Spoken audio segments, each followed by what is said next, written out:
भएको छ त्यसलाई हो त्यो भ्रम हामीहरू त्यो चाहिँ भ्रम तपाईँले चिर्दिनु भयो त्यति नै काठमाडौँको चाहिँ खोला छेउको सार्वजनिक जग्गा हो क्या हजुर त्यो काठमाडौँको चाहिँ खोलाको जग्गा हजुर काठमाडौँको त्यो खोला छेउमा बसेको चाहिँ उहाँहरूको लागि हो क्या हजुर बाढी आउँदाखेरि हजुर त्यो उहाँहरू बसेको बस्ती भन्दा माथिसम्म आउँछ क्या हजुर अनि हरेकचोटि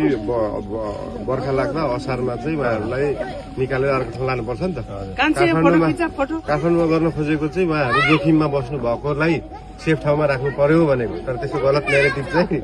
डोजर जस्तो देखियो खास त्यो मान्छेको ज्यान जोगाउनलाई हो खोला छेउबाट हटाउनु खोजेको खोला छेउ भन्दा बाहेक बिचको त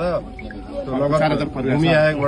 आयोगबाट लगत सङ्कलन गरेर नेपाल सरकारले दिने हो कि जग्गा नेपाल सरकारले दिनुपर्छ त्यो स्थानीय सरकारको सिफारिसमा नेपाल सरकारले दिने हो कि जस्तो यहाँको त रियल हो नि यहाँको त 40-50 वर्ष अगाडिदेखिको हामी रियल भयो 48 सालदेखि 23 वटा आयोग भन्यो तर तपाईँहरू अझै पनि अहिलेसम्म लगत सङ्कलन आउँछन् होइन भर्खर तपाईँको यो सरकार ढल्नुभन्दा अगाडि पनि हामीहरूले भूमि आयोगबाट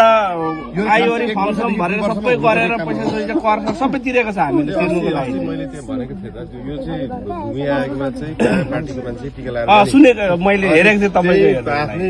पार्टीसँग नजिक भएकोले चाहिँ लाल पूर्जा भए पनि अर्को लाल पूर्जा पाउने भयो हजुर अनि जिन्दगीमा लाल पूर्जा नभएकोले कहिले पनि नपाउने भयो क्या हजुर। त्यो सिस्टम चाहिँ सुधार्नु पर्यो भन्ने कुरा हो क्या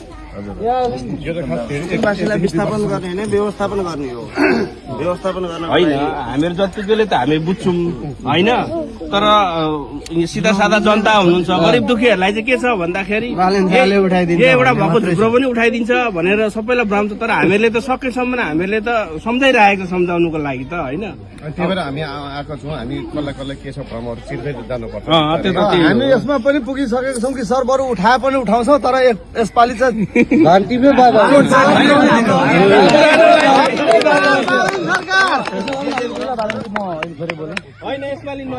कमल 5 भनेको लगभग क्षेत्र नम्बर 5 भनेको पहिलादेखि नै एमालेको गढ हो। अब यसमा के छ अब हाम्रो घन्टीले या स्वतन्त्रले या बालेनजीको आफ्नो व्यक्तिगत के छ हाम्रो तपाईँको एजेन्डाहरू के छन् त्यो पनि हामीले अलिकति बुझ्न पाए राम्रो हुन्थ्यो। तपाईँको लगभग यहाँ एमालेको गढ हामीले चिर्दैछौँ किनभने युवालाई हामीले देश सुम्पिनु पर्ने छ त्यही भएर हामी युवाहरू लागिरहेका छौँ। अब हामीले अस्ति पनि दाइसँग कुरा भयो मेरो बालेनजी कहिले आउने अब चुनाव आइसक्यो लगभग आइसक्यो नि त उहाँका एजेन्डाहरू के छन् या त बालेनजीको एजेन्डा मात्रै हेरेको स्वतन्त्र पार्टीको एजेन्डा के छ त भोलि त देशलाई 2/3 बहुमत दिएर बालेनजीलाई प्रधानमन्त्री बनाउने स्वतन्त्र पार्टीको धारणा हाम्रो पनि धारणा हिजो जेएनजी आन्दोलन हुँदाखेरि यत्रा बच्चाहरू मरे के को लागि भन्दा परिवर्तनको लागि तर परिवर्तन भएन देशले परिवर्तन पाएन। अब बालेनजीको योजना चाहिँ के छ त या स्वतन्त्र पार्टीको एजेन्डा के छ त हामीले पनि बुझौँ न तपाईँ हामीले त बुझौँला एउटा कुरो व्यक्तिगत भेटेर बुझ्ने भन्दा पनि सबैले बुझ्ने हिसाबले चाहिँ त्यो हाम्रो एजेन्डा के छ भन्ने कुरा चाहिँ बुझौँ न भन्ने एजेन्डा मेनिफेस्टो तयार पार्दैछु हरेकको छुट्टा छुट्टै हुन्छ नि त जस्तै तपाईँले बुझ्न खोजेको स्वास्थ्यको होला शिक्षाको होला पूर्वाधारको होला सबैलाई सबै चिजको हुँदैन नि त व्यापार गर्नेलाई व्यापारको होला किसानलाई खेतको होला हामीलाई कृषिमा के हुन्छ जो मान्छेलाई जे सम्बन्धी एजेन्डा बुझ्न मन छ त्यो तयार पार्दैछु त्यसको छुट्टा छुट्टै सबै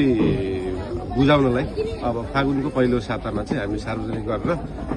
यो क्षेत्रको छुट्टै एजेन्डा हुन्छ प्रधानमन्त्रीको छुट्टै हुन्छ पार्टीको छुट्टै हुन्छ सबै ठाउँको छुट्टा छुट्टै हुन्छ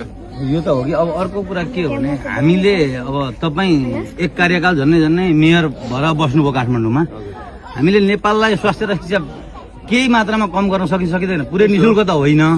त्यो भयो भने एउटा कुरो के हुन्छ भने युवाहरू विदेश पलायन हुनु पर्दैन म पनि 20 वर्ष खाडीमा बसेर आएको हेर्नु अहिले हातमा जिरो हो बसुन्जेल पैसा हुन्छ यहाँ आएपछि एउटा व्यवसाय गर्नलाई पनि गाह्रो छ नेपालको स्थिति त्यो छ त्यो भएकोले गर्दा जति सक्दो स्वास्थ्य र शिक्षामा तपाईँले पहुँच दिलाउन सक्नुभयो भने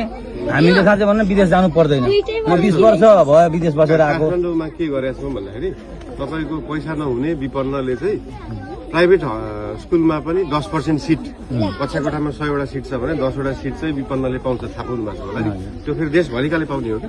वर्षको 20-30 हजारले पाउँछ अहिलेसम्म 60-70 हजारले पाउनु त्यसको पैसामा हिसाब गर्ने हो भने त्यो 50-60 अर्ब रुपियाँ बराबरको हो क्या त्यो भनेको सुरुमा त विपन्नलाई दिन सक्नु पर्यो नि त 100% फ्री त हाम्रो संविधानमा लेख्नु त लेख्यो बजेट छैन 19 खर्ब बजेटले 100% पैसा हुनेलाई पनि फ्री भन्ने चाहिँ हुँदैन तर हुनु चाहिँ के पर्यो भन्दाखेरि खल्तीमा पैसा नहुनेले पनि शिक्षा र स्वास्थ्य चाहिँ पाउनु पर्यो पैसा अलिकति धेरै हुनेले व्यापार गर्न पाउनु पर्यो क्या जोसँग जे छ त्यही गर्न पाउनु पर्यो नि त तर शिक्षा र स्वास्थ्य चाहिँ सबैले पाउनु पर्यो भन्ने कुरा चाहिँ हो बिस्तारै बिस्तारै जाने हुन्छ अब यो बजेट छैन भन्ने कुरामा हामीले प्रदेश संरचना खारेज गर्यौं भने बजेट त हामीसँग इनफ हुन्छ नि होइन बजेटमा त्यो प्रदेश संरचना धेरै खर्च छ नि प्रदेशमा त छैन छैन त्यो न्यून खर्च त्यो कलममा जाने न्यून खर्च हो क्या त्यो भत्ता सत्ता अब सुकिया गर्दा धेरै खर्च छ नि वालेन्जी त्यो होइन मन्त्रीले सांसदले खाएको तलब होइन क्या तिनीहरूले बाहिर गरेर दिएको भ्रष्टाचार गरेको अहिले हामी निस्किन्छौँ है